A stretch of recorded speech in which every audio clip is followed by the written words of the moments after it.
这不是一本写三国纷争的书，也不是一部让你看诸侯割据、谋士运筹的历史好文。《三国演义》真正深意的地方在于，他把一个王朝崩塌之后，三种人如何重构秩序摆在了我们面前。曹操代表极致现实处事观，他相信实力，相信效能，相信强者决胜。孙权代表精致务实处事观，他不谈理想，只算得失，只看江东这张资产负债表。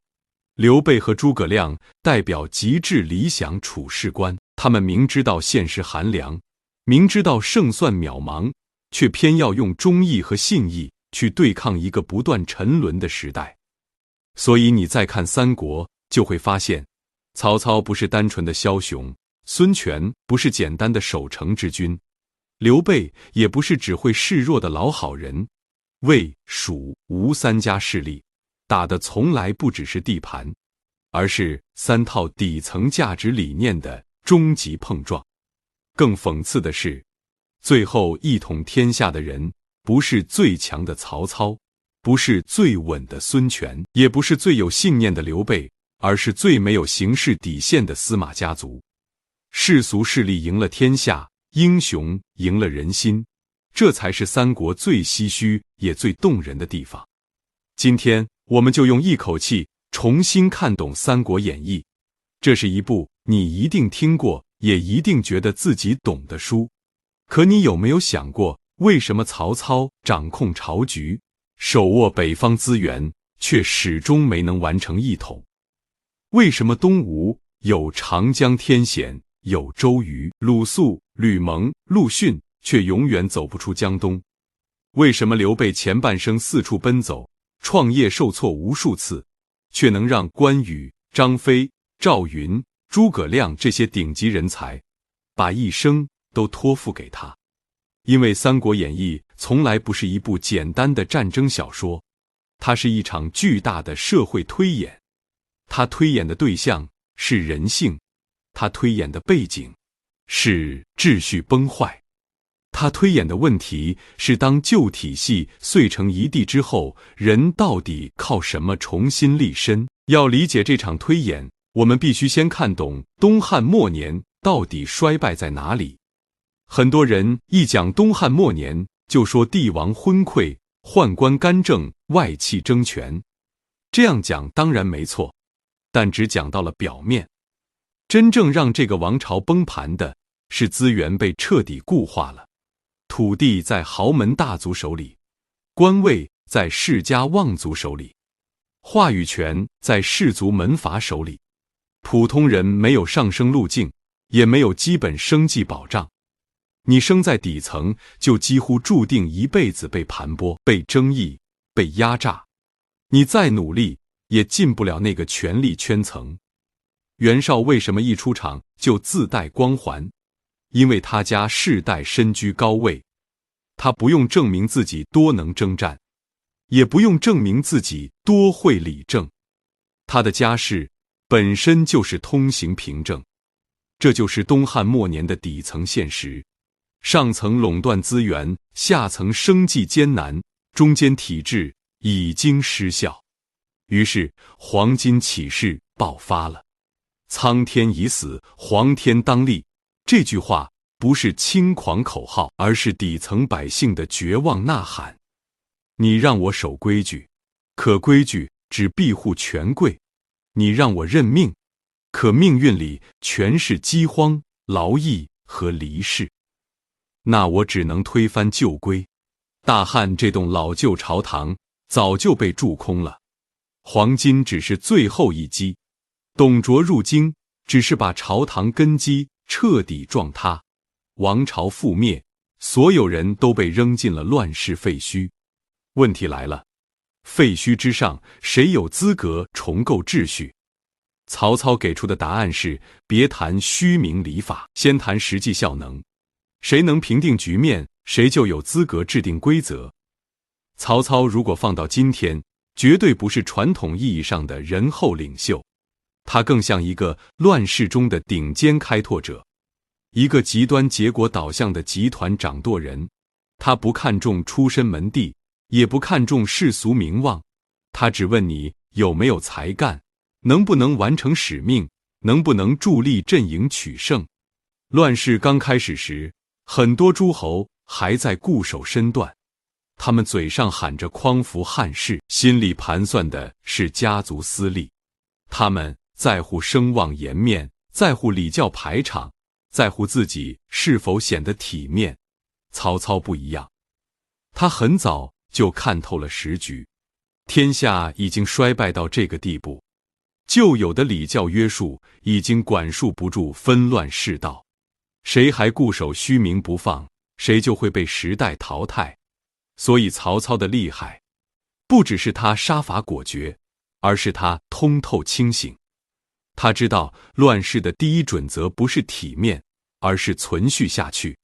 那句宁叫我负世间人，休叫世间人负我，之所以让人心生寒意，不是因为它只是一句狠话，而是因为他把乱世的生存逻辑说透了。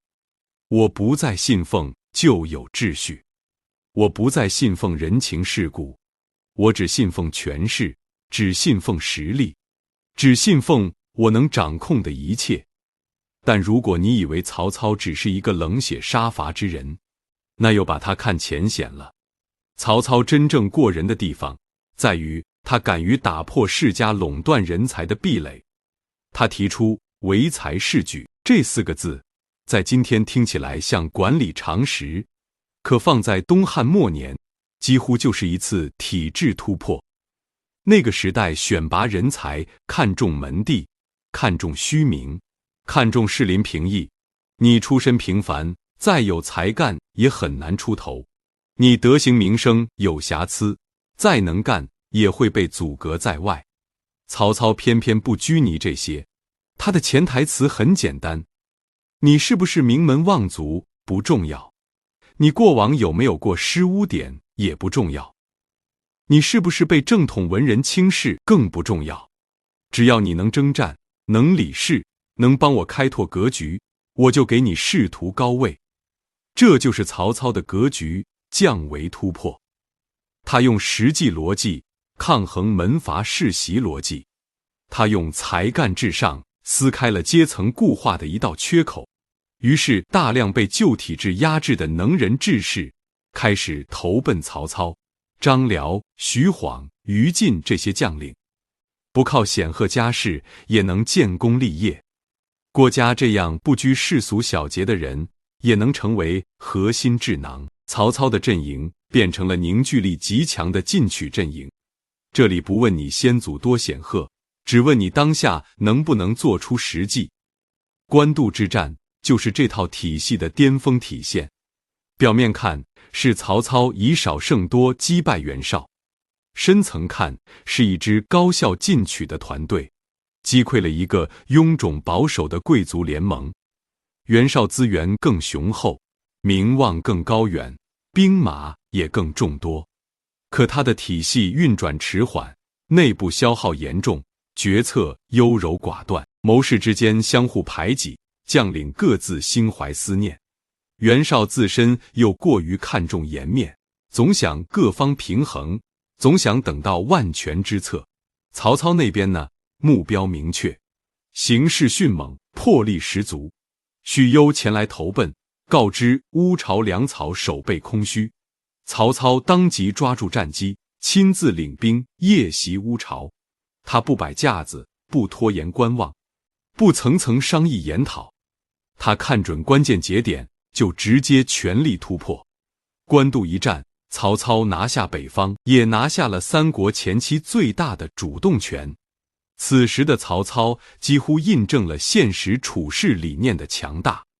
你不要跟我讲浮华空话，我要的是落地效能。你不要跟我谈血统家世，我要的是真才实干。你不要跟我百里较虚架子，我要的是实际成效。可问题也正在这里，所有只靠利益和实力搭建起来的秩序，都有一个致命短板，它锋芒锐利，却缺少温度。他能快速扩张版图，却很难让人真心归心效力。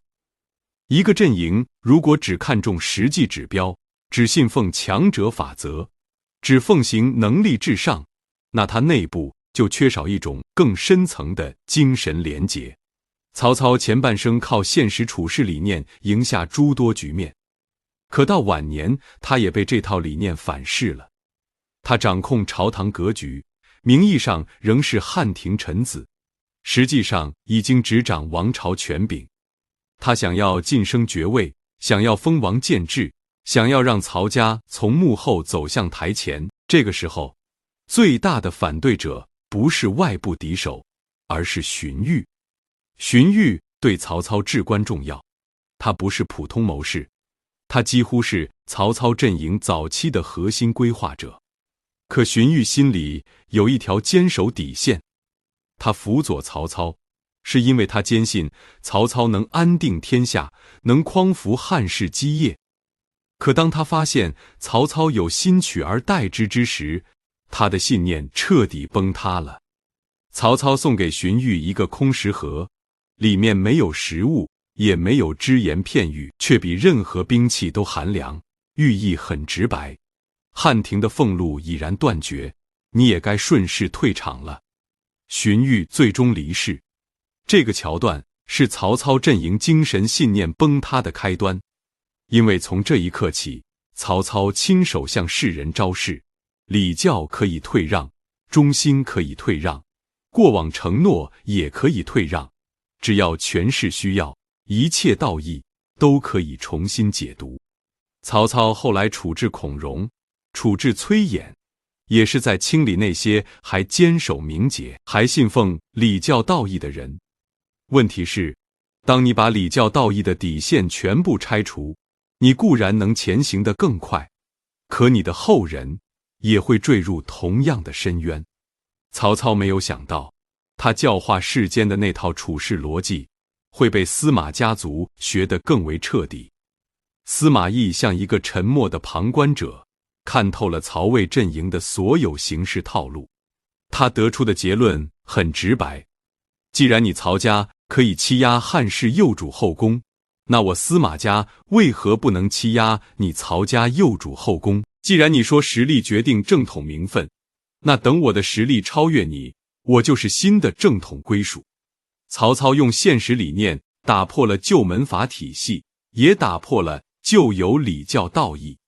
他赢得了当时格局，却给后世埋下了隐患。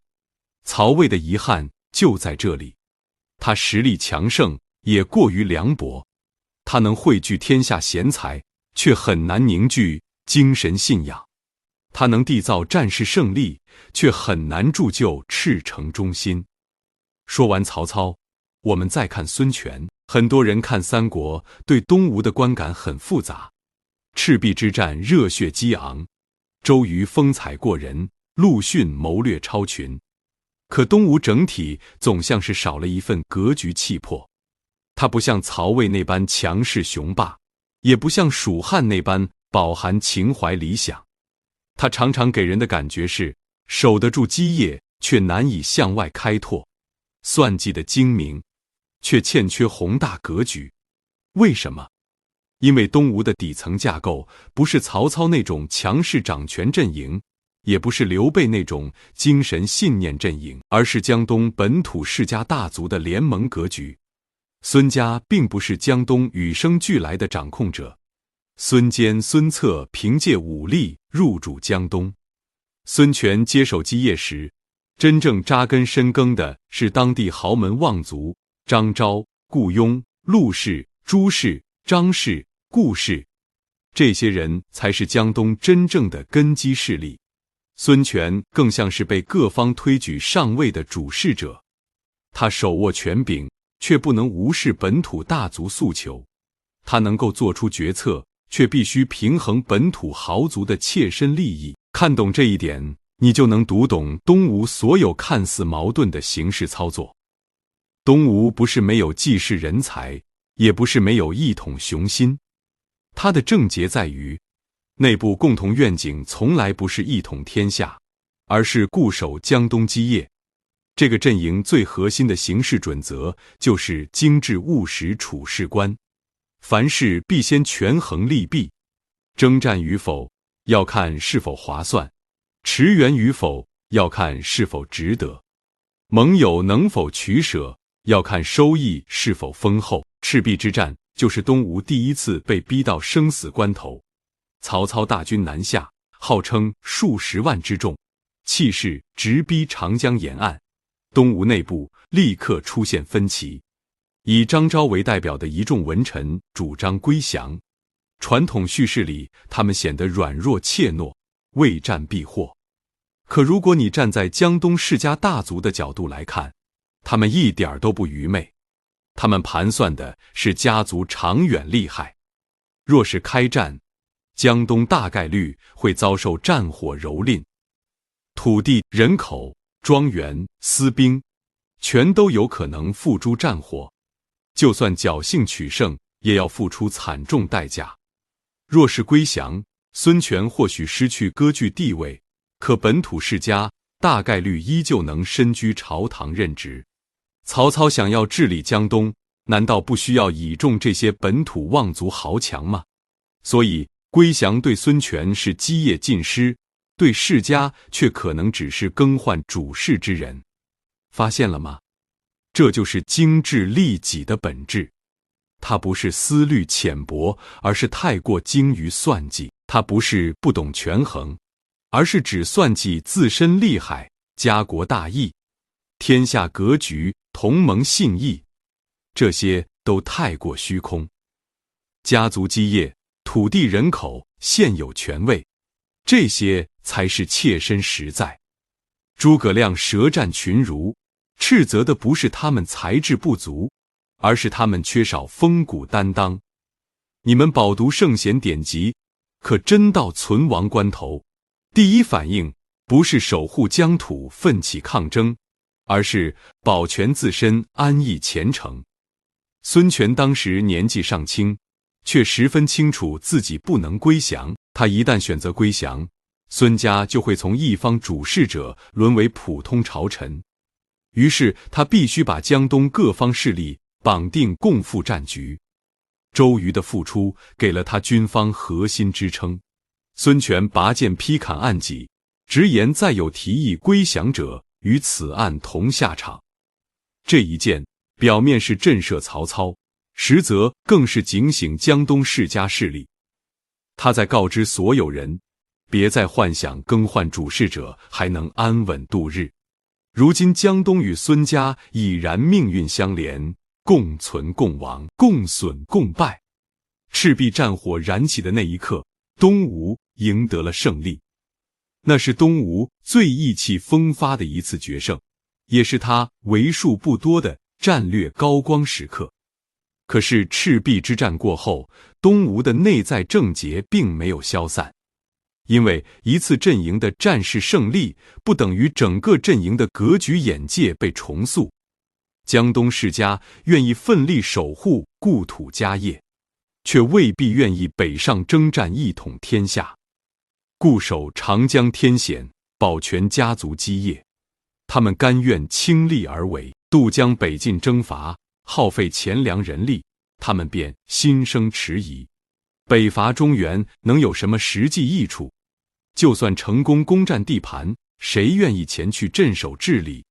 江东大族不愿离开世代深耕的故土，去往北方重新经营根基，他们内心并不情愿。所以东吴防御作战实力极强，水战战力出众，固守本土作战也所向披靡。可一旦进军合肥，踏足江北，需要长久向外开拓格局，他就后劲不足。孙权多次征讨合肥，常常声势浩大，结局却不尽人意。并非东吴将士天生不善征战，而是这个阵营缺少一种能凌驾所有世家利益的宏大理想愿景。曹操有一统北方的高效治理体系，刘备有兴复汉室的精神旗帜，东吴有什么？固守江东基业。这个目标足够现实安稳，却缺少格局高度。它能让人安守故土，却很难让人远赴疆场开拓宏图。于是，东吴最具代表性的一次形势操作出现了：白衣渡江，关羽北伐襄樊，水淹七军，威震中原大地。曹操一时间都感受到巨大战事压力。这个时候，孙刘同盟若是真正同心协力，南方两股势力完全有机会重创曹魏根基。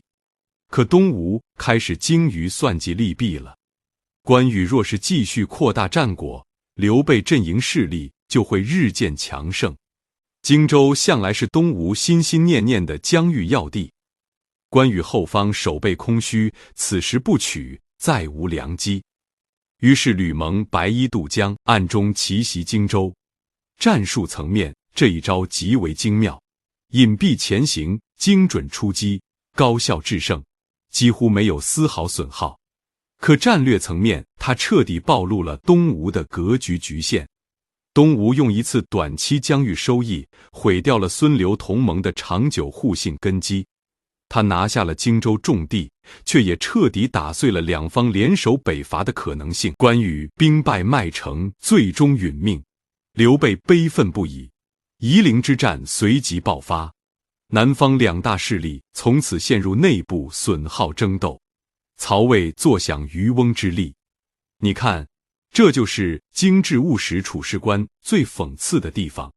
他每一步行事看似都有所获益，夺取荆州获利，除掉关羽获利，稳固长江防线获利。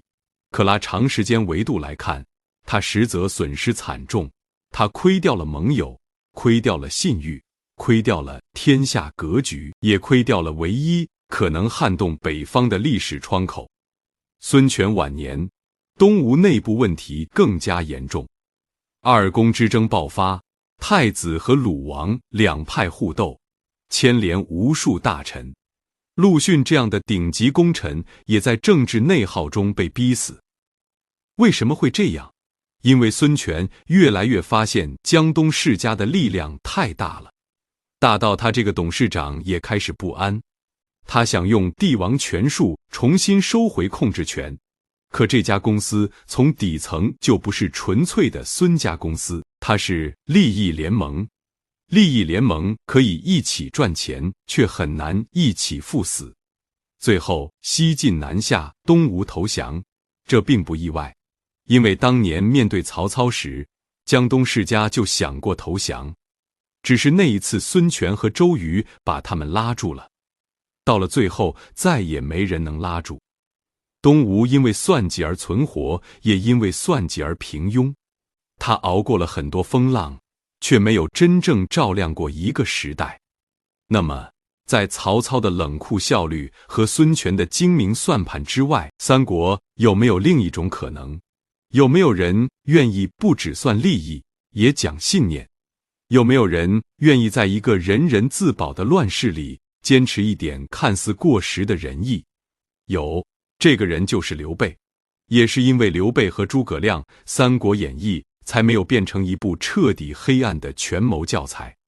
刘备的起点太低了，所谓汉室宗亲，听起来很尊贵，可到他这一代，已经几乎只剩一个招牌。他卖草鞋出身，没地盘，没资源，没家族资本。和曹操比，他没有强大的政治起点；和孙权比，他没有稳定的地方根基。他最初能拿出来的只有三样东西：一个汉室身份，一套仁义叙事，和几个愿意跟他赌命的兄弟。刘备前半生简直是一部大型创业失败史。他投过公孙瓒，投过陶谦，投过曹操，投过袁绍，投过刘表。他被吕布坑过，被曹操追过，被袁术打过，老婆孩子丢过不止一次。别人创业是融资上市，他创业像是在全国流浪挨打。按现实主义标准看，刘备早该认命给曹操打工，不好吗？挂个皇叔名号，做个体面高管，不香吗？可刘备偏不，他身上有一种近乎固执的古典信念，他相信人心，相信名分，相信仁义，相信有些东西不能拿来交易。很多人说刘备会哭，会演，会收买人心。可问题是，在乱世里，能让别人相信你几十年，本身就是一种能力。虚情假意能骗一时，骗不了一生。关羽、张飞、赵云、诸葛亮，哪一个是傻子？他们为什么愿意跟着刘备？因为刘备给了他们一种曹操和孙权都给不了的东西。曹操给平台，孙权给利益，刘备给意义。意义这东西看起来最虚，最不能当饭吃。可人在真正绝望的时候，最需要的恰恰就是意义。长坂坡携民渡江，是理解刘备的关键。曹操南下，刘备仓皇撤退，按军事常识，他应该轻装逃命，带着10几万百姓，速度极慢，简直是把自己送给曹操的虎豹骑。身边人劝他，别管百姓了，再不走就完了。刘备却说，做大事要以人为本，如今百姓归附我，我怎么忍心抛弃他们？这句话放在权谋世界里很傻，可正因为傻，才显得珍贵。那个年代，人口是资源，士兵是数字，百姓是可以被迁徙、被屠戮、被消耗的筹码。刘备偏偏要说，人不是筹码，人是根本。这就是刘备真正的号召力。他不是每仗都赢，但他能让人在失败时还愿意跟着他。他不是最会算账，但他能让别人觉得跟着他不是只为一口饭，而是为了一件更大的事。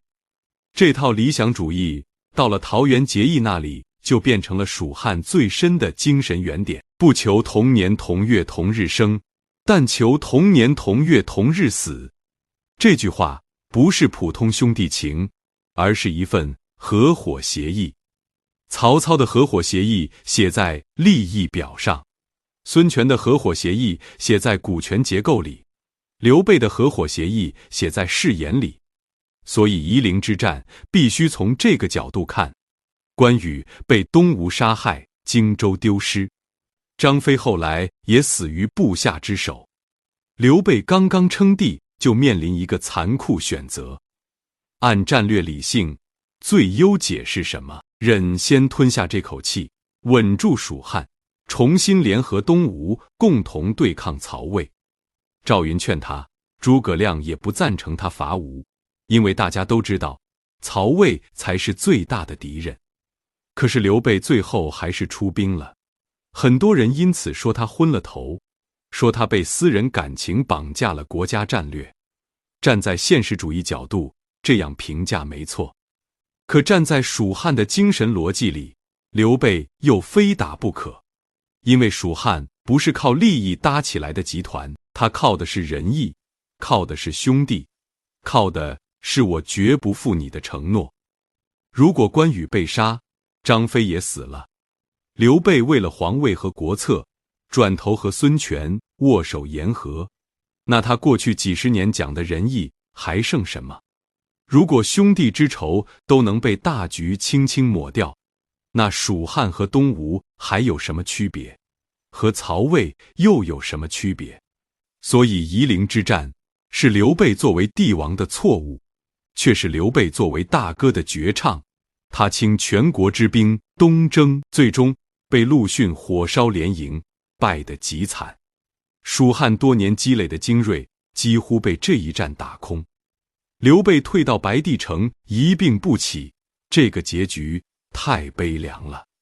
理想主义不是不会犯错，恰恰相反，理想主义最容易在情感和信念上付出巨大代价。刘备用一场失败证明了自己的真，也用这场失败伤透了蜀汉的元气。临终前，他把这个破碎的国家交给诸葛亮。白帝城托孤是三国中最沉重的一幕。刘备对诸葛亮说，如果刘禅能辅佐，你就辅佐；如果他不行，你可以自己取而代之。这句话有试探，有托付，也有一种临终前的绝望清醒。诸葛亮怎么回答？他说自己会竭尽忠诚，死而后已。从这一刻起，蜀汉的理想主义从刘备手里转到了诸葛亮肩上。诸葛亮接手的不是一个强盛国家，而是一个烂摊子。外有曹魏压境，东吴关系刚刚破裂，内部益州本土派并不完全服气，南中又有叛乱。刘备夷陵一败，把蜀汉打到几乎休克。诸葛亮第一步不是北伐，而是修复。他重新联吴，稳定外交；他平定南中，解决后方；他整顿内政，恢复生产。他用极强的行政能力，把一个濒临破产的小公司重新拉回到能运转的状态。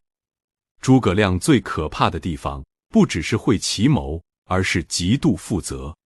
他不是那种只会写战略 PPT 的谋士，他能规划，能执行，能管理，能用人，能治军，能搞后勤。他几乎把自己活成了蜀汉的全部操作系统。可等国家稍微稳定后，他做了一个争议极大的决定：北伐。很多人不理解，蜀汉那么小，魏国那么大，国力差距摆在那里，诸葛亮为什么不在四川好好发展？为什么非要一次次出兵祁山？为什么要打一场看起来很难赢的战争？答案有两层。第一层是现实，蜀汉如果只守不攻，最终一定会被魏国拖死。四川盆地能保一时，却很难保百年人口、资源、战略纵深，蜀汉都不如曹魏。你不主动制造变量，就只能等待对方准备充分后把你吃掉。所以诸葛亮北伐不是单纯热血，而是以攻为守。第二层是信念。诸葛亮心里有一个承诺，20多年前，刘备三顾茅庐，一个落魄半生的中年人找到一个27岁的年轻人，说他想兴复汉室，想还天下一个秩序。诸葛亮被打动了，他写下《隆中对》，也把自己的一生压了进去。后来关羽死了，张飞死了，刘备也死了，曾经一起创业的人越来越少，兴复汉室这个目标看起来越来越像一个不可能完成的梦。可诸葛亮没有退，他明知道难，还是要做。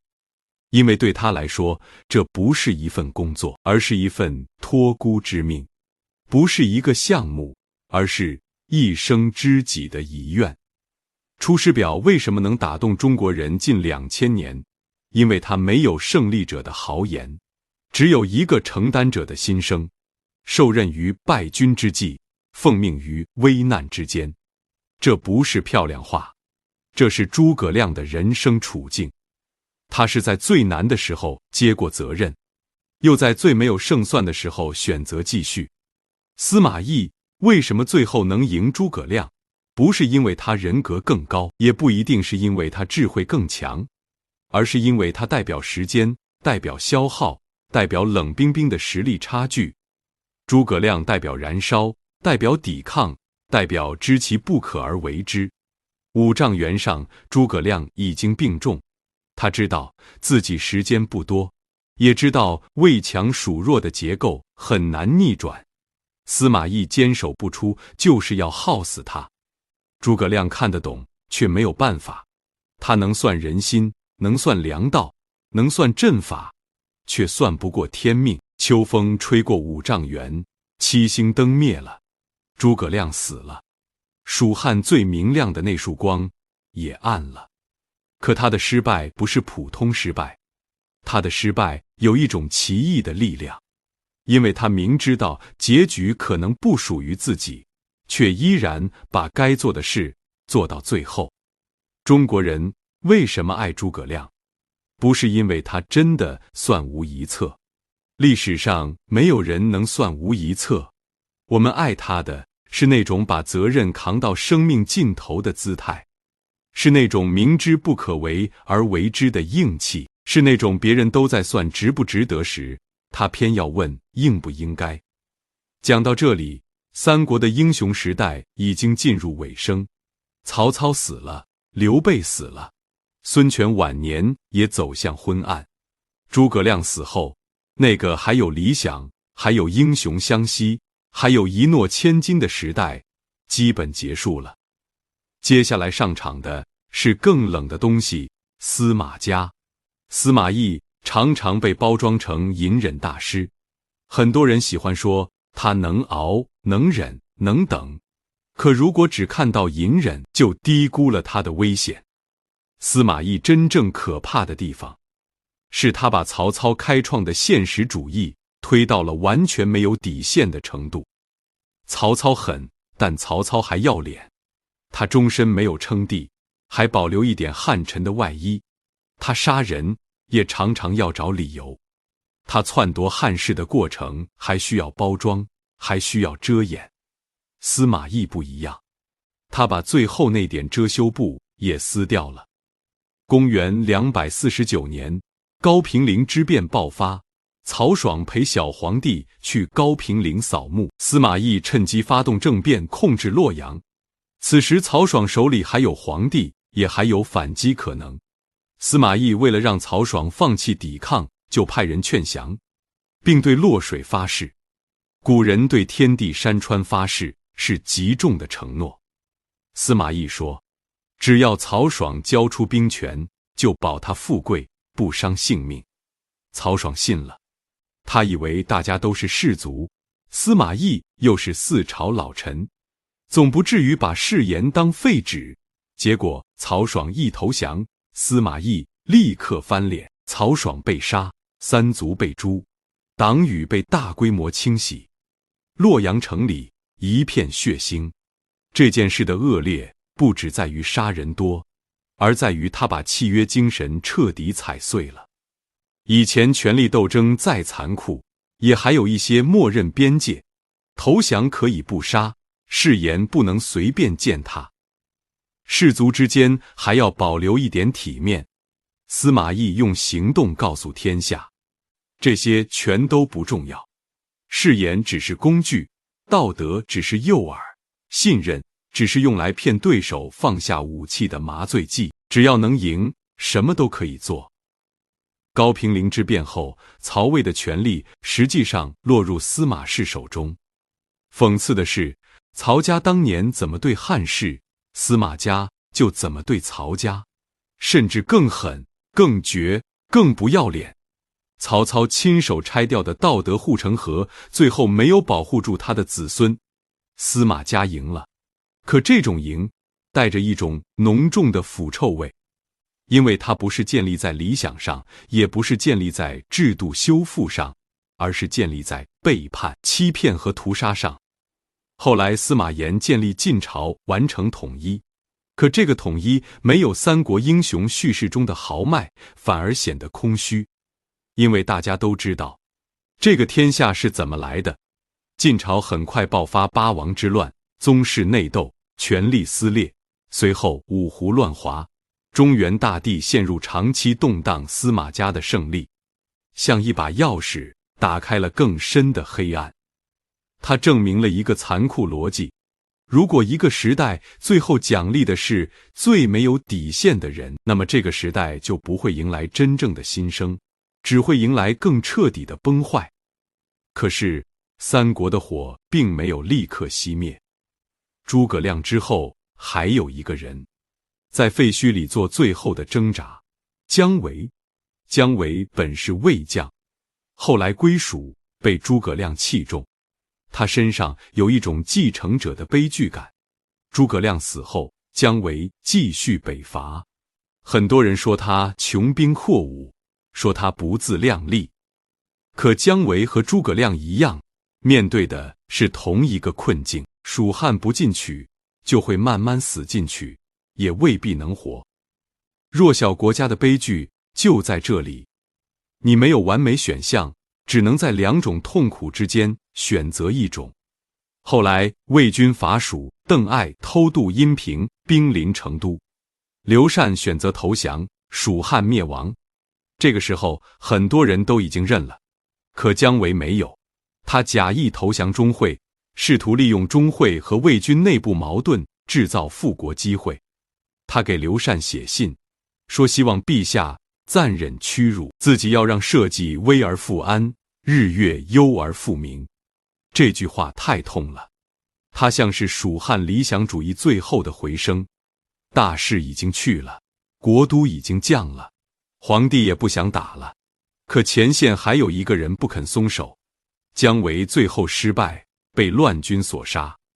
他的死意味着从桃园结义开始的那条精神线终于断了。关羽的义，刘备的仁，诸葛亮的忠，姜维的守，都被历史的车轮碾过。随后东吴也归降西晋，三国正式结束，三分归一，看起来是大结局。可这个结局一点儿也不热血，因为统一天下的不是那个最能让人敬仰的力量，而是最能熬、最会骗、最敢突破底线的力量。故事讲到这里，好像很绝望。现实主义有缺陷，实用主义没格局，理想主义会失败。最后，无底线者摘桃子。那《三国演义》到底想告诉我们什么？他难道是在劝我们做司马懿吗？不是，恰恰相反。《三国演义》最伟大的地方，是它让我们看见了世俗胜利和精神胜利的巨大分裂。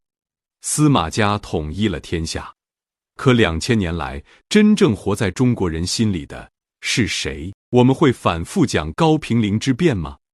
会热血沸腾地怀念司马炎吗？不会。我们记住的是桃园结义，是温酒斩华雄，是千里走单骑，是长坂坡赵云7进7出，是张飞据水断桥，是周瑜赤壁破曹，是诸葛亮鞠躬尽瘁死而后已。我们记住的是那些不完全被利益解释的人，是那些在关键时刻愿意为承诺多走一步的人，是那些明知会输也不肯把灵魂卖掉的人。这就是三国真正的价值。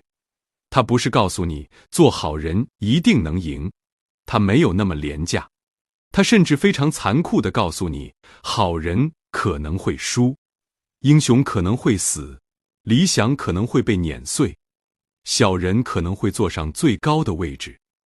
可是他又告诉你，历史的权利可以被卑鄙者夺走，历史的记忆却不会。真正被后人敬仰的，从来不是那个最会算计的人，而是那个在算计之外还愿意守住一点东西的人。曹操让我们看见现实主义的力量，也让我们看见他的寒冷。孙权让我们看见实用主义的精明，也让我们看见他的狭窄。刘备和诸葛亮让我们看见理想主义的脆弱，也让我们看见他的光。司马懿让我们看见没有底线的人可以赢，也让我们看见这种赢有多么空洞。今天我们为什么还要读三国？不是为了学几招权谋，也不是为了把人性看得更脏，而是为了在一个到处都在教你算账的时代，重新想起有些东西不能只用价格衡量，友情不能只算回报，承诺不能随便撤回，信任不能拿来骗，理想也不该被嘲笑成幼稚。我们当然要看懂现实，曹操那种效率，孙权那种成本意识，我们都需要。可如果一个人只剩现实，只剩收益，只剩自保，那他最后就会慢慢变成司马懿式的空壳，赢了很多，却不值得被怀念。三国最动人的，不是英雄从不失败，而是他们失败之后，仍然像英雄刘备白帝城托孤时，已经输得很惨。诸葛亮5丈原病逝时，也没有完成北伐。姜维最后复国失败，更像一场注定破碎的梦。可他们的失败比很多人的成功更有重量，因为他们留下了一种精神姿态。人在乱世里，可以不只做利益的动物；人在绝境里，可以不只选择投降；人在看透世界的残酷之后，依然可以保留一点赤子之心。所以，当你在今天的生活里被冷冰冰的 KPI 压着，被复杂的人情算计耗着，被现实逼到喘不过气时，可以再回头看看三国，看看刘备为什么在逃命时不忍弃民，看看诸葛亮为什么明知艰难还要北伐，看看关羽为什么把义字看得比命重，看看那些人如何在一个崩坏的时代里，仍然努力让自己像个人。滚滚长江东逝水，浪花淘尽英雄。成败会过去，王朝会消失，赢家也会被新的赢家替代。可那些忠诚、道义、知己、承诺和热血不会真的消失，他们会藏在一代又一代人的记忆里。等你某一天对现实感到厌倦，等你某一刻觉得自己快要被算计同化，他们就会重新亮起来，提醒你别轻易变冷，别轻易认输，别轻易把心里的那团火交出去。这就是《三国演义》的真正伟大。他写尽权谋，却不崇拜权谋；他看透人性，却没有放弃人性；他承认小人会赢，却依然把丰碑留给英雄。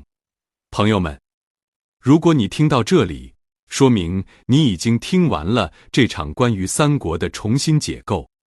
它不是一部军阀混战的热闹故事，而是一场关于现实、利益、理想和底线的终极测试。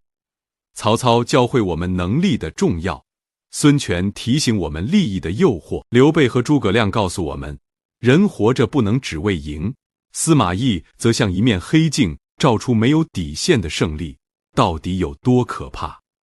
如果这期内容让你重新理解了三国，也让你想起了自己心里那一点还没有熄灭的热血，请在弹幕里打出青山依旧4个字，把它当成我们之间的暗号。也请点赞、投币、收藏。等你下一次被现实压得很累时，再翻出来听一遍，去看看桃园那场誓言，去看看赤壁那场大火，去看看五丈原那阵秋风。愿你看透世事之后，依然不失锋芒；愿你明白现实之后，依然相信道义；愿你在这个精明到有些冷漠的世界里，仍然保留一颗热烈、干净、敢于相信的心。我是尹秘书，感谢你的聆听。我们下一本古籍再见。